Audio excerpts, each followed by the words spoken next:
Back before my girlfriend Jenny and I officially started dating, we would still hang out all the time. We both snowboard, and her family has a little cabin-type house in Vermont, not far from Snow Mountain Resort. This was around our, maybe 10th time hanging out. She invited me to go up there for a weekend with her to go snowboarding for the first time together. It was like a 5-hour drive.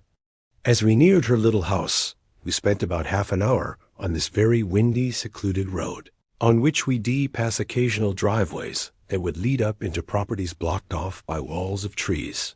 We were way up there in the mountains. The sight of other cars, by this point, was something to behold. It really felt like we were alone up there. A lot of the driveways didn't even have tire marks in the snow, meaning even a lot of the houses were void of people. Jenny told me that's because a lot of the houses here were owned by people out of state, just like her situation. I was going like 30 when she yelled at me to slow down. "It's coming up." So I hit the brakes, and this little opening in the trees that I otherwise would have missed came up. We drove this narrow trail in 4-wheel drive, which led to the small house covered in snow. It looked incredibly cozy. We parked, and the first thing we did was turn the heat on in the little house. We unloaded our stuff inside, and since it was already getting dark that night, we just cooked some of the food we packed for dinner and watched a movie. Pursuit of Happiness, actually. So the house had just about everything. Heat, electricity, except running water. Her family had jugs and jugs of water for important things like washing hands and plates and stuff. But there was no working toilet, so she told me we had to use the outhouse outside. I only had to go pee that night, so I just went out to the front deck and peed into the snow. It was also snowing out that night. We fell asleep at some point during the second movie we watched, and we woke up pretty early to our phone alarms. We wanted the freshies on the mountain. We started getting ready to drive up to the ski resort after breakfast. I had to go out to the outhouse, though. I ran out to the outhouse in my shoes, and my feet started to freeze. On my way to the outhouse, though, I saw footprints in the snow. They were kind of big, but I couldn't tell if they were boot marks or animal prints. I followed the trail, and it actually wrapped around the house and then went into the woods. I called Jenny outside, and she came to look and said it was probably a black bear since they everywhere up here. So I went, did my business, and we set off to the ski resort, where we had a good 8-hour run. Afterwards, we stopped at a diner to eat and then went back to the house. By this point, it was pitch black outside and snowing again. We set up a fire and got the heat on full blast and started blasting some music. We started to drink, and eventually, I had to break the seal and pee. But also, if I was throwing my boots on anyway, I figured I'd do all my business in the outhouse. I ran out into the snowstorm and to the outhouse once more. This time, I slammed the door shut to prevent snow and cold air blowing in my face. I heard the blasting music from inside the house still, but then, over that, I heard the crunching sound of footsteps in the snow passing the outhouse. "Jenny," I yelled. No answer. Footsteps just walked away. I brought my phone with me, so I just texted her, "Are you outside?" It didn't immediately deliver, though, because my cell reception sucked up there. A few minutes passed, and I was still in the outhouse. I was just about to finish when the blasting music suddenly stopped. It was just pure silence, minus the sound of snowflakes hitting the ground outside. As soon as I stepped out of the outhouse, I realized it was pitch black out here now. The lights from the house were off. I figured maybe the power went out. I used my phone's flashlight and noticed a fresh pair of footsteps in the snow leading to the house. I followed the footsteps to the front door. They seemed to stop and continue around the house. I banged on the door and yelled Jenny's name. Suddenly, the door opened, and an arm pulled me inside the house. It was Jenny. She slammed the door shut and locked it. She whispered that there was a man who tried to open the door, which she locked as soon as I went to the outhouse, because she was scared being alone. When she saw the person at the door wasn't me, she cut the power and hid in the corner in the living room, and watched in horror as a stranger walked past the living room window, slowly looking inside. I came to the door only a couple minutes after this happened. Jenny told me about the secret cellar in the floor that her dad kept a couple rifles and a shotgun in. Navigating in the dark, I found the handle to it and lifted it open. Now, using my flashlight, I climbed down the little ladder and grabbed one of the guns off the wall. We then waited on the couch in the dark, afraid to turn the lights back on, exposing ourselves to whoever was out there. The closest neighbors were not a short walk. Jenny said it wouldn't have been any of them, and odds are they weren't even in Vermont right now. Once again, the only sound was the sound of snowflakes hitting the ground outside, until the sickening sound of footsteps in the snow outside returned. I took the loaded gun and marched to the front door, opened it, and shot like 3 rounds into the air, screaming. The footstep sounds were gone. I'd imagine they ran off, and the sound of the shots echoing into the air masked the sound of the footsteps running away. We left the next morning under the recommendation of her father, who said it's best to not be there at the moment. They don't really have anything they're worried about being stolen, so we just got the hell out of there the next day. At least we got our full day of snowboarding in. That horrific night was definitely an experience, to say the least. I live in England, and for others who live here, you may remember it snowed quite a lot in the winter of 2018. I used to love the snow, but after what happened, I'm no longer a fan of it. My immediate family was going to visit extended family in Cornwall for the weekend. I didn't want to go. I don't get along with them very well and would much rather have stayed at home, so I faked an illness. I wasn't expecting it to work, but it did.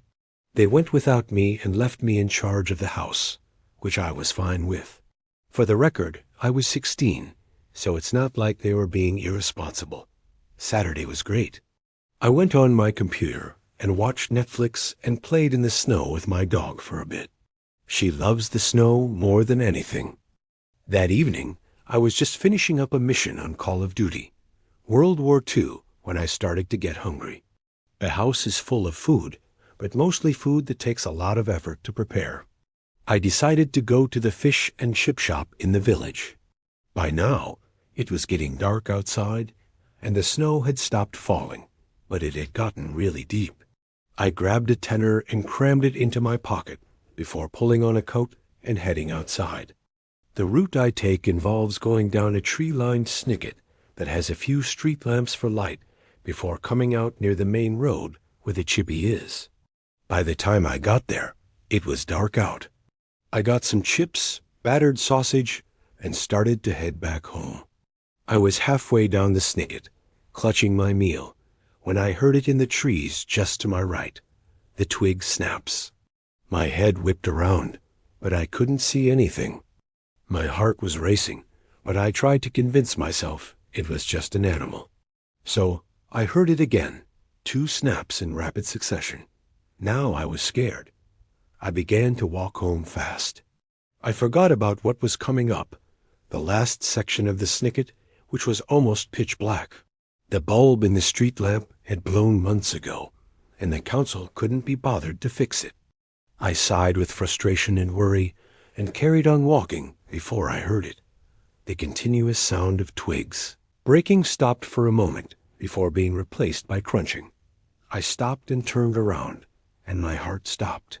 I could see a black figure silhouetted by the lamp further down the snicket, a black figure who was running straight at me. I turned around and full-on sprinted through the snow. I burst out of the snicket and ran to my house, which was only about 10 meters away. I got my keys out as I was running, and I jammed them into the lock as soon as I was close enough. I threw myself into the house and slammed the door shut behind me, locking it. I looked out of the door window and saw nothing. The streets were deserted. It wouldn't be that bad if it ended there, but it didn't. Paranoia kept me up late, and close to midnight, the dog started making a racket. barking and scratching at the back door. I knew deep down what she was barking at, but I didn't want to believe it. I went to the back door, but it was too dark to see anything. I steeled my nerves and flicked the light switch to once again see nothing. The back garden was empty. I dragged the dog away from the door and went back to watching TV, but something was nagging me. I couldn't think what it was. The back garden was undisturbed, apart from my footsteps leading up to the back door from when I came home. That's when it hit me. I came in the front door. My veins turned to ice, and as I walked to the back door, I realized something was very wrong. I could feel cold air on my face. I walked around to it and stopped dead. It was wide open. The build of my house gives 3 different options when you enter the house: the living room where I was, the kitchen, or the stairs. As I slowly backed into the wall, I heard a light but clear thump upstairs. With that, I grabbed the dog, grabbed my phone, and ran straight to the neighbors. And due to it being midnight, I rang the bell about 10 times before getting a response. They were furious about being woken, but when I told them what was going on, they let me straight in. The police took about 40 minutes to arrive because of the snow that was once again falling heavily. And when they did come, they did a thorough search of the house. They found nothing. The footsteps were all filled in by the snow, but the CCTV showed a figure running straight out of the back door soon after I left and hopping the fence at the end. They disappeared into the woods behind my house. It kills me to know he's still out there and that he knows where I live. I'm sleeping more steadily now, and we have a new lock on the door, and for a while, I was constantly worried for me and my family's safety. I'm 27 years old. This happened when I was 26. My mom passed away a few years ago. My dad is blind. My dad sold a very successful energy company when I was young, though, so we have money and multiple properties, which we rent out. Obviously, I have to do my part in helping out, given the circumstances. I help manage most of the properties. My dad lives in his 1-story condo about 10 minutes away from us. The condo is walking distance to the village, which has grocery stores and anything he could need. My sister, Katie, and I live in the house that we all used to live in together as a family. Our dad gets by himself with basic things like shopping and taking care of himself. But we have to bring him to further away things, like doctor visits and whatever he can time walk to. This happened during a winter storm. Katie was at her boyfriend's house, half an hour away from home, so I was home alone. The snow was coming down heavily, and I thought to call my dad and check in on him. He has a landline phone because that's easier for him to use rather than a smartphone. He does have a smartphone, but he's stubborn about using it sometimes. When I called, it rang 4 times and went to voicemail, so I called again, and the same thing happened. Normally, he would rush to the phone to call back whenever we call, so I waited a few minutes before calling one more time when I saw he wasn't calling back. He, once again, went to voicemail. I left a message asking him to call me back. I called Katie, asking if Dad said anything about going out in this weather, and when she said, "No, he didn't," that's when I got worried. I didn't like the idea of him being out in a blizzard, so I drove over to his condo. The roads were so bad that there were hardly any cars on the road. My phone kept vibrating, giving a winter storm advisory warning. These were no conditions for my dad to be out walking around in. As I pulled up to his condo, I did notice footsteps in the snow going both ways, indicating he must have gone out and just gotten home. I knocked on the front door and yelled, "Dad, it's me." And a few seconds later, the neighbor's wife, an elderly woman named Hannah Laura, opened her door and said hello with a smile, telling me her husband just gave my dad a lift to the store a few minutes ago. We talked for a minute, then I thanked her as she closed her door. I figured I might as well let myself into my dad's condo to wait since I was already here. Naturally, before looking for my key, I tried twisting the doorknob, and to my disappointment, it opened. The door my dad didn't lock the door again. I told him so many times to stop doing this, because one day someone would break in, even if we live in a nice area. I shut the door behind me, but then I noticed something peculiar. There were melted snow tracks on the wood floor, leading past the living room to the little hallway, which leads to my dad's room. "Dad," I called. Did he get home just before I got here? But that wouldn't have explained Hannah-Laura's husband not having returned yet. Well, maybe it could have. Maybe he dropped my dad off and then ran his own errands. These were the thoughts I was having as I was slowly following the tracks. I called, "Dad." One more time, this time louder. Didn't hear the shower running, so why wouldn't he be able to hear me? Something wasn't right. He would have answered. I started calling my dad's cell number, and I heard it in the bedroom down the hall. Maybe he was home. I went down the hall into my dad's empty room. He wasn't there. I saw his phone vibrating on the nightstand next to his bed. I looked at the ground and saw the melted snow tracks lead to his bathroom in his room. The door was closed. I went over to knock on it and said, "Dad?" One final time. No response. I slowly opened the door, and the bathroom was empty, but there was something unusual I noticed right away, and that was the shower curtain. It was pulled shut. My dad always leaves the shower curtain pulled open. I know this for a fact.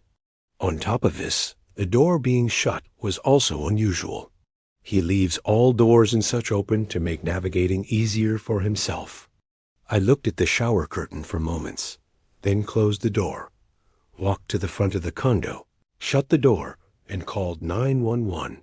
I waited in the front of the condo, the only entrance and exit. Police showed up surprisingly quickly, given the conditions.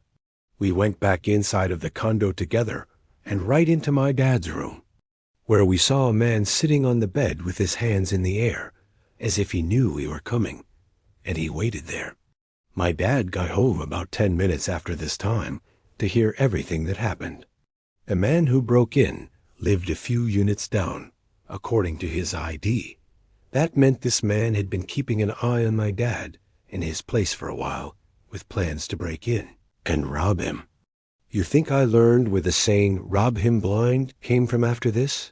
My dad, being the kind soul he is, didn't even want to press charges, but we persuaded him to hire a lawyer. The man was charged with third-degree burglary, and he's still in jail to this day.